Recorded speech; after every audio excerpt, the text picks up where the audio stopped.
ആറന്മുള മണ്ഡലത്തിലെ എൻ.ഡി.എ സ്ഥാനാർത്ഥി കുമ്മനം രാജശേഖരൻ പത്തനംതിട്ട കളക്ട്രേറ്റിൽ നാമനിർദ്ദേശ പത്രിക സമർപ്പിച്ചു. ഛത്തീസ്ഗഡ് മുഖ്യമന്ത്രി വിഷ്ണുദേവ് സായിയോടൊപ്പം എത്തിയാണ് മുതിർന്ന ബി.ജെ.പി നേതാവ് പത്രിക സമർപ്പിച്ചത്.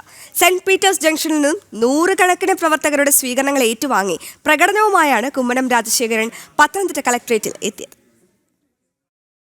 ആറന്മുളയിലെ എൻ.ഡി.എ സ്ഥാനാർത്ഥി മുതിർന്ന ബി.ജെ.പി നേതാവ് നാമനിർദ്ദേശ പത്രിക സമർപ്പണം നടത്തിയിരിക്കുകയാണ്. എന്താണ് നാമനിർദ്ദേശ പത്രിക സമർപ്പണം നടത്തി പ്രചാരണത്തിന്റെ രണ്ടാം ഘട്ടത്തിലേക്ക് കിടക്കുകയാണ്. എന്താണ് ആറന്മുളയിലെ ജനങ്ങളോട് വോട്ടർമാരോട് പറയാനുള്ളത്?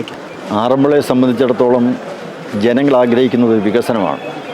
വളരെ നാളുകളോളമായി ഈ നാട് അധപ്പതനത്തിൻ്റെ പടുകുഴിയിലേക്ക് പോയിക്കൊണ്ടിരിക്കുകയാണ്. യാതൊരുവിധ വികസനവുമില്ല. ഇവിടുത്തെ യുവാക്കളെല്ലാം നാട് വിട്ടു പോയിക്കൊണ്ടിരിക്കുകയാണ്. ഒരു ചെറിയ ഒരു വ്യവസായം പോലും ഈ പ്രദേശത്തെമ്പാടും ഉണ്ടാകുന്നില്ല. ആർക്കും ഒരു തൊഴിൽ കിട്ടുന്നില്ല. ഒരു വികസനവുമില്ല. അതേസമയം ഈ പ്രദേശത്ത് കാപട്യങ്ങളാണ് നാം കാണുന്നത്. LDFും UDFും മോഹന വാഗ്ദാനങ്ങൾ നൽകി നാളിതുവരെ കഴിഞ്ഞ 70 വർഷക്കാലമായി മാറി ഈ പ്രദേശത്തെ പ്രതിനിധീകരിച്ചിട്ട് ഒരു ചുക്കും ചെയ്തു കൊടുക്കാൻ അവർക്ക് കഴിഞ്ഞിട്ടില്ല.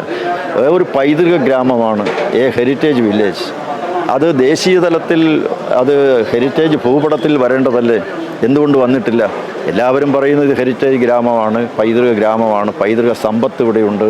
നാളുകളോളമായി ഇവിടുത്തെ ജനങ്ങൾ താലോലിക്കുന്ന വളരെ ഭവ്യമെന്നവർ കരുതുന്ന ഒരു മഹത്തായ സാംസ്കാരിക പൈതൃകമുണ്ട്.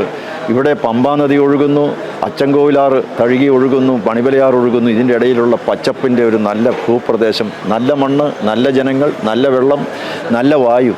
പക്ഷേ ഇതൊക്കെ ആയിരുന്നാലും ഒരു വികസനം ഉണ്ടായിട്ടില്ല. ഒരു വ്യവസായമില്ല. വാണിജ്യ വ്യാപാര രംഗത്ത് യാതൊരു ചലനവും ഉണ്ടാക്കാൻ ഇവർക്ക് കഴിഞ്ഞിട്ടില്ല. അതേസമയം ഗവൺമെൻറ്റിലേക്ക് നല്ല വരുമാനമാണ്. ഇവിടെ ഇത്രയധികം ജനങ്ങൾ തിങ്ങിക്കൂടുന്ന ഒരു പ്രദേശമില്ല. ഈ വലിയ മഹാമഹങ്ങളും ആൾക്കൂട്ടവും എല്ലാം ഉണ്ടാകുന്നിടത്ത് റവന്യൂ വരുമാനം ഉണ്ടാകുന്നതാണ്.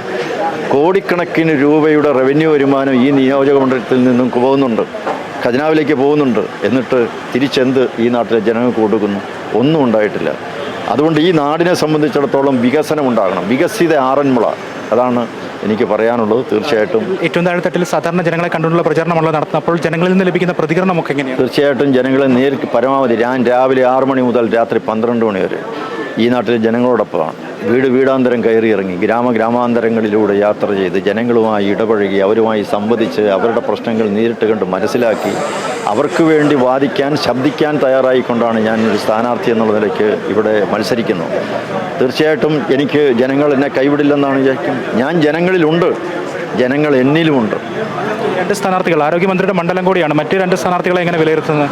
അല്ല, എനിക്ക് സ്ഥാനാർത്ഥികളെക്കുറിച്ചൊന്നും പറയാനില്ല. എനിക്ക് LDF UDFിനെ കുറിച്ചാണ്. ഒരു സ്ഥാനാർത്ഥി ഇവിടെ മന്ത്രിയായിട്ടിരുന്നയാളാണ്, മറ്റൊരു സ്ഥാനാർത്ഥി ആ പാർട്ടിയുടെ ഒരാളാണ്, ഈ നാട്ടുകാരനുമല്ലെന്ന് പറയുന്നു. എന്തുമായിക്കൊള്ളട്ടെ, ജനങ്ങൾക്ക് ഈ 3 സ്ഥാനാർത്ഥികളെക്കുറിച്ച് വിലയിരുത്താനുള്ള അവസരമുണ്ട്. അവർ തീർച്ചയായിട്ടും വിലയിരുത്തും എന്ന് തന്നെയാണ് എൻ്റെ വിശ്വാസം. ആത്മവിശ്വാസത്തിൽ തന്നെയാണ്, 100% ആത്മവിശ്വാസത്തിൽ തന്നെയാണ് NDAയുടെ സ്ഥാനാർത്ഥി മുതിർന്ന നേതാവ് ഉള്ളത്. എന്തായാലും വലിയ ആവേശത്തോടു കൂടി തന്നെ അദ്ദേഹത്തിൻ്റെ നാമനിർദ്ദേശ പത്രിക സമർപ്പണ ചടങ്ങ് പൂർത്തിയായിരിക്കുന്നു. ക്യാമറമാൻ ഹരികൃഷ്ണ ഹരിപ്പാടിനൊപ്പം മിഥുൻ മുരളി.